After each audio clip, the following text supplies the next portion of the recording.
বাংলার আকাশে বাংলার মুখ্যমন্ত্রীর বিমান পড়ল বিপদের মুখে। আজকে আবার একটা ভয়ঙ্কর বিমান দুর্ঘটনা হতে পারত পশ্চিমবঙ্গের মুখ্যমন্ত্রী মমতা বন্দ্যোপাধ্যায় ভোট প্রচারের উদ্দেশ্যে তিনি পশ্চিম বর্ধমানের পাণ্ডবেশ্বর এবং বীরভূমের দুবরাজপুরের নির্বাচনী জনসভা সেরে সেখান থেকে 3:39 নাগাদ অন্ডাল এয়ারপোর্ট, মানে যেটা আনুষ্ঠানিকভাবে কাজী নজরুল ইসলাম এয়ারপোর্ট নামে পরিচিত, সেখান থেকে স্বাভাবিকভাবে টেক অফ করে মমতা ব্যানার্জির ফ্লাইট কলকাতার উদ্দেশ্যে। কিন্তু কলকাতা এসে পৌঁছানোর পর প্রবল শিলাবৃষ্টি এবং ঝোড়ো হাওয়া, তার সঙ্গে বজ্রপাতের কারণে কলকাতা এয়ারপোর্টে ল্যান্ড করতে পারে না।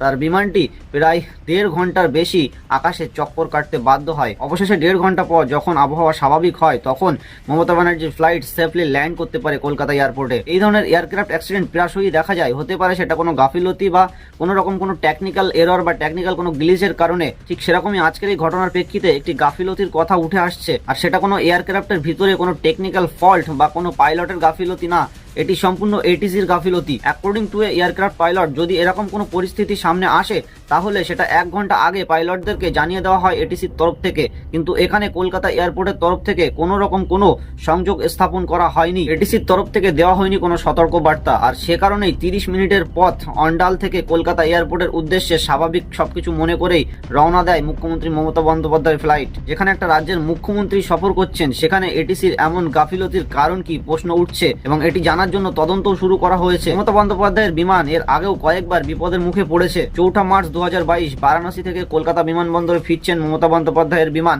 হঠাৎ করেই মাঝ আকাশে 5000 মিটার নিচে নেমে আসে। পরে মমতা ব্যানার্জি জানান যে সামনাসামনি অন্য একটা বিমান চলে এসেছিল আর অল্পের জন্য তারা বেঁচে যায়। 2016 পাটনা থেকে কলকাতায় আসছেন মমতা বন্দ্যোপাধ্যায়ের বিমান, সেখানেও এটিসির তরফ থেকে ল্যান্ডিং এর জন্য কোনো অনুমতি পায় না। তারপরে আধা ঘন্টা চক্কর কাটতে থাকে মমতা বন্দ্যোপাধ্যায়ের বিমান। এই ইনসিডেন্টে কিছু কর্মচারীকে সাসপেন্ডও করা হয়। এমনইভাবে মুখ্যমন্ত্রীর বিমান বারবার বিপদের মুখে পড়েছে। যাই হোক, আজকের এই ঘটনা কি শুধুমাত্র এটিসির একটি ভুল, নাকি এটি অন্য কোনো কারণ? আপনার কি রায় সেটি অবশ্যই কমেন্টসে জানান।